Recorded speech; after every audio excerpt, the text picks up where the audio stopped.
নমস্কার বন্ধুরা, এক্সপ্লোরার সৈকত অফিসিয়াল চ্যানেলে সকলকে স্বাগতম। বন্ধুরা, আজ 15ই জানুয়ারি, বাংলার পয়লা মাঘ, বুধবার। আজ থেকে মাঘ মাস শুরু হচ্ছে। মাঘ মাসকে বলা হয় ভগবান শ্রীকৃষ্ণের মাস। মাঘ মাস ভগবান শ্রীকৃষ্ণের খুবই প্রিয়। মাঘ মাসকে মাধব মাসও বলা হয়। বাংলা ক্যালেন্ডারে মাঘ মাসকে দশম মাস হিসাবে চিহ্নিত করা হয়েছে। এই মাসটির সঙ্গে ভগবান শ্রীকৃষ্ণের মাধব স্বরূপের সম্পর্ক রয়েছে। পরবর্তীকালে এটি মাঘ নামে পরিচিত লাভ করে। মাঘ অর্থাৎ শ্রীকৃষ্ণের সঙ্গে সম্পর্কযুক্ত হওয়ায় এ মাসে শ্রীকৃষ্ণের পুজোর বিশেষ মাহাত্ম্য রয়েছে। শাস্ত্রীয় মতে মাঘ মাসে গোপালের পুজো করলে গ্রহদোষ দূর হয়।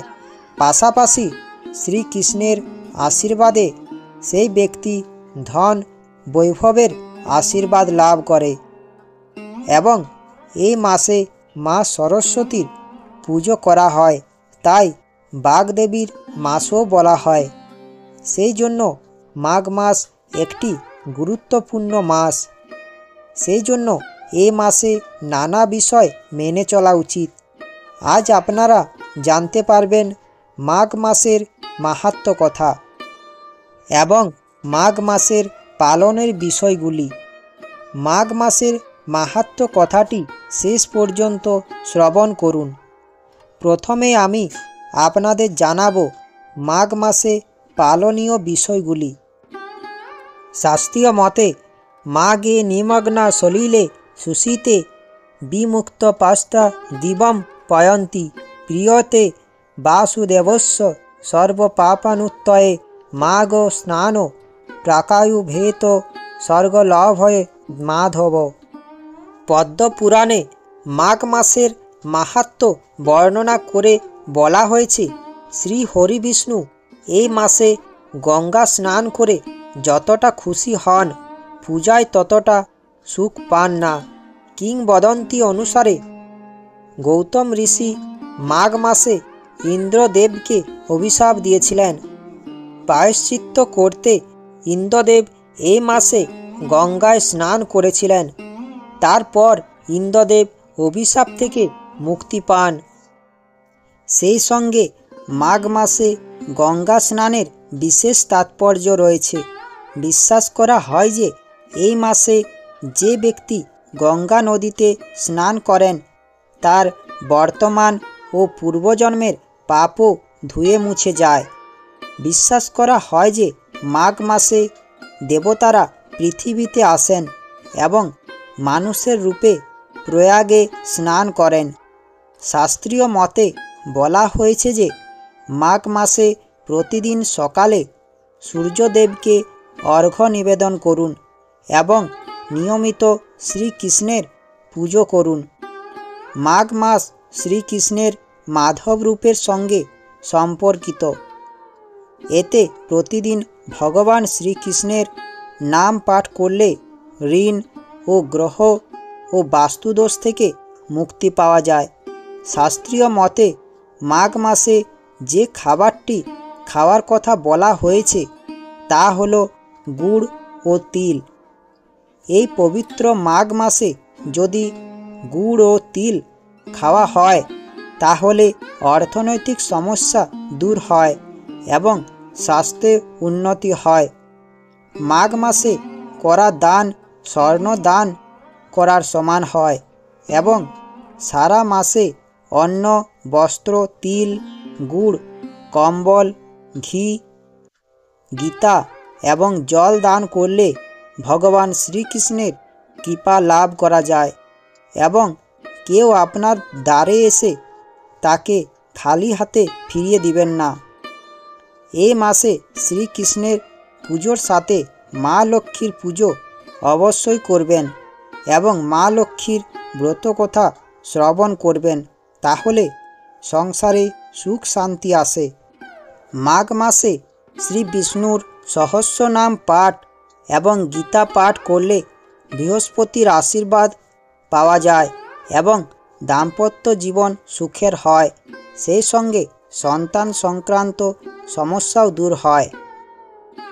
মাঘ মাসে দীর্ঘক্ষণ ঘুমানো, স্নান না করা শুভ বলে মনে করা হয় না এবং মাঘ মাসে পূজা, ব্রতপাঠ, আচার, জপ, তপস্যা যদি করেন তাহলে এই মাসে কখনো মিথ্যা, কঠোর কথা, হিংসা, লোভ করবেন না।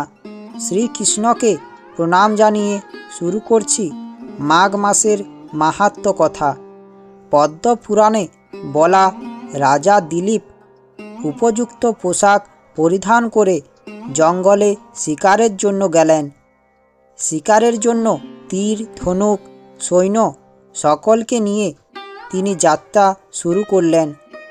রাজা শিকারের জন্য একটি পশুকে তাড়া করতে লাগলেন এবং তাড়া করতে করতে গভীর জঙ্গলে রাস্তা হারিয়ে ফেললেন। তারপর রাজা ঘুরতে ঘুরতে একটি সুন্দর জলাশয় দেখতে পেলেন। তাতে সুন্দর পদ্ম ফুল ফুটে আছে এবং পাখিরা সুন্দর গান গাইছে। সেখানে রাজা আসলেন। সেখানে সারিত মুনি ধ্যান করছিলেন। তিনি ভগবান শ্রীকৃষ্ণের নাম ধ্যান করছিলেন। রাজা মুনিকে দেখে প্রণাম নিবেদন করলেন। মুনি রাজাকে ধুলোময় পোশাক দেখে তাকে বললেন, এই পবিত্র মাঘ মাসে আপনি এখনও স্নান করেননি? রাজা মুনিকে প্রশ্ন করলেন, মাঘ মাসে স্নান কেন করা প্রয়োজন? তখন মুনি রাজাকে বললেন, আপনি বৈশিষ্ট্য মুনির কাছে যান, তিনি আপনার প্রশ্নের উত্তর দিবেন।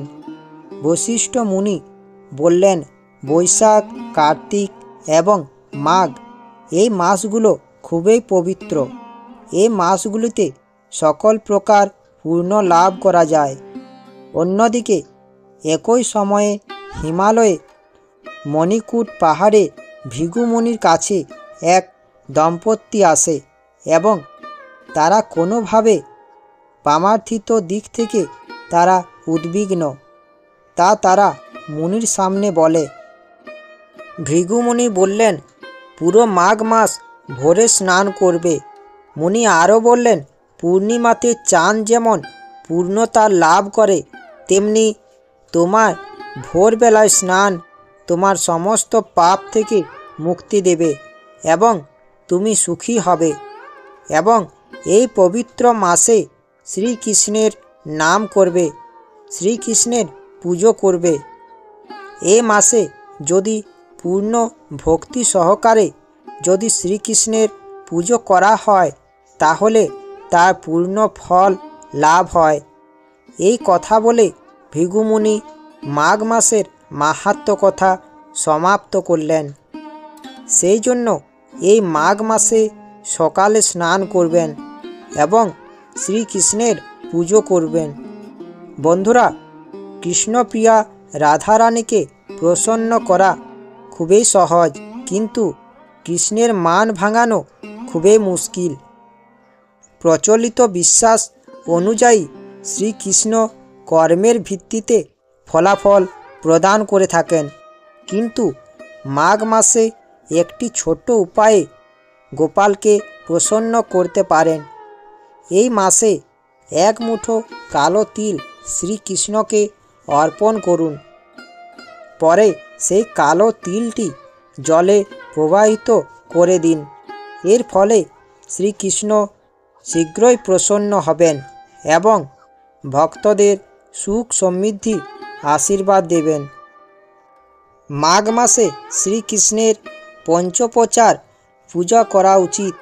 এই সময় শ্রীকৃষ্ণের ভক্তরা ওম শ্রীনাথায় নমঃ মন্ত্র জপ করবেন। শ্রদ্ধানুযায়ী 11, 21 ও 51 বার এই মন্ত্রোচ্চারণ করতে পারেন।